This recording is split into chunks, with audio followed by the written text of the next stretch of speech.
आज मेरे बच्चे ने ना एक मेरे one of my favourite student, उसने मुझसे क्वेश्चन कर लिया क्लास के अंदर। क्या क्वेश्चन किया कि मैम आप हमें बताएं कि 1948 आईपीआर 1948, आईपीआर 1956 एंड आईपीआर 1991 ये लाने की नीड क्यों पड़ी थी। अगर आईपीआर 1948 आ गया था तो भाई 1956 क्यों आना पड़ा, और अगर 1956 में इतने सारे रिफॉर्म लाए तो फिर 1991 में जो बिग चेंज था वो क्यों लाना पड़ा, उसकी क्या नीड थी, why it is so important. तो तीनों रिफॉर्म्स की अपनी अपनी स्टोरीज है और तीनों रिफॉर्म्स की अपनी अपनी इम्पोर्टेंस है, ऑब्जेक्टिव्स है, राइट ना। अब देखिए आप मुझे एक बात बताएं, सबसे पहले मैं बात उठाऊंगी 1956 की, राइट। तो 1956 के अंदर क्या हुआ था।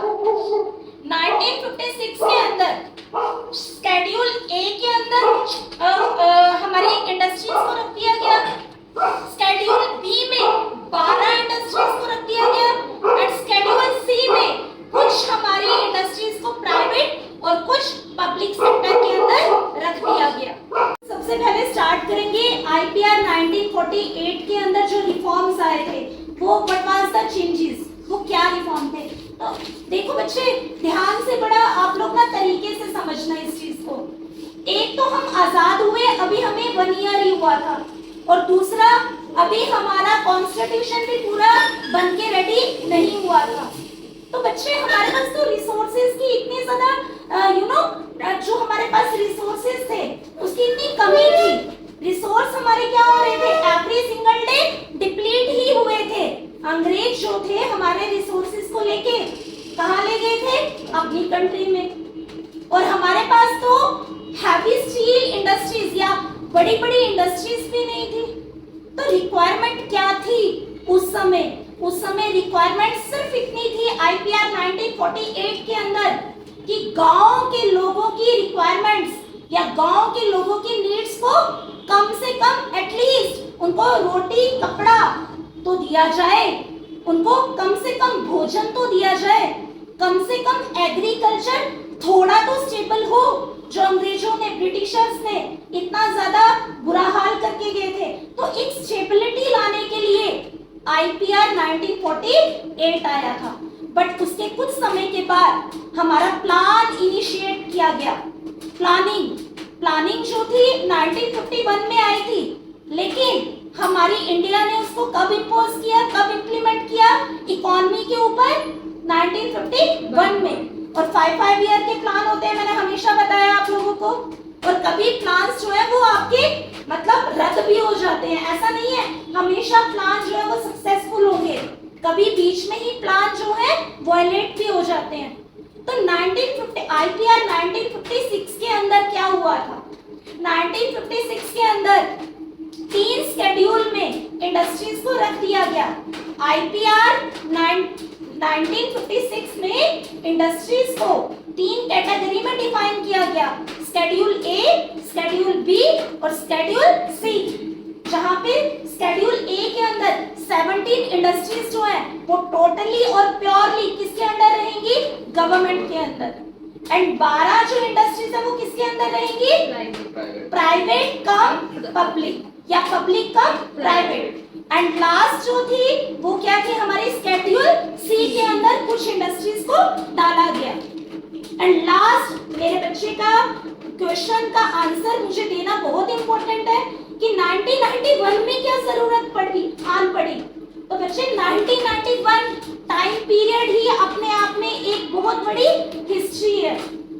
हिस्ट्री को हम अगर देखें तो 1991 से पहले की कंडीशन इंडिया की बहुत अच्छी नहीं रही हुई है। 1991 से पहले इंडिया जो था वो डेवलपिंग भी नहीं था।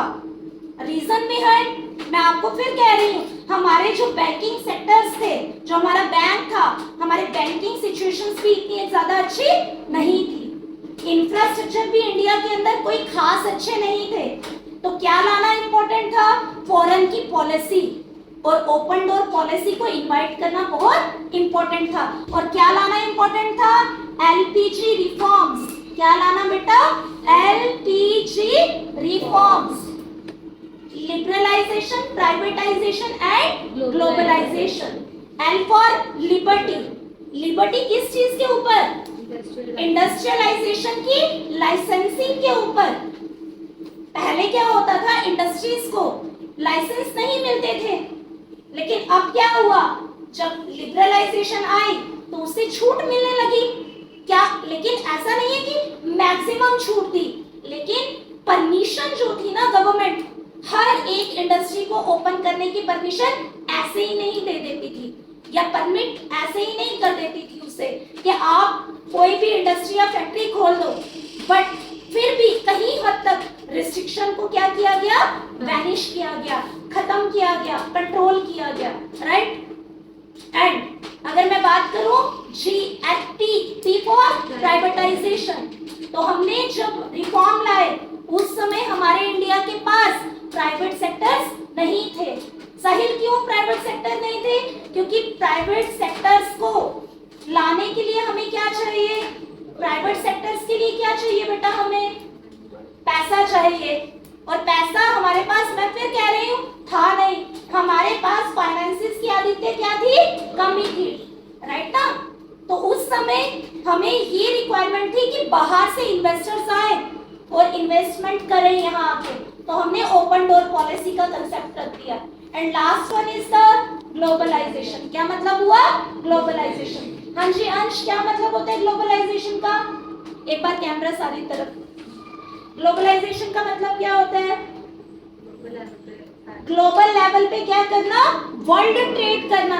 अब एक या दो कंट्रीज के साथ हम ट्रेड नहीं करेंगे, पूरे वर्ल्ड के साथ हम क्या कर सकते हैं? ट्रेड। क्योंकि रिस्ट्रिक्शन, टैरिफ या टैक्स बैरियर जो थे वो कम हुए। जो ड्यूटीज थी इंपोर्ट के ऊपर, एक्सपोर्ट के ऊपर, वो क्या हुई? कम हुई। दैट मींस 1991 वाला जो एलपीजी रिफॉर्म था वो बहुत ज्यादा क्या हुआ? सक्सेसफुल हुआ। तो आपको अब दो तीनों के बीच का डिफरेंस समझ आया?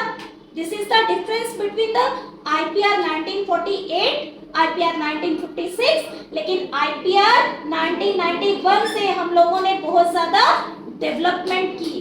हमारी कंट्री में इन्वेस्टर्स आए, पॉलिसीज आई, और हमने बाहर की फॉरेन की पॉलिसीज को भी अडॉप्ट किया, और अपनी कंट्री से बाहर कंट्रीज में जाके एक्सपोर्ट अच्छे लेवल पे हम करना स्टार्ट हो गए, राइट? तो होप कि आपको आपका आंसर मिल गया।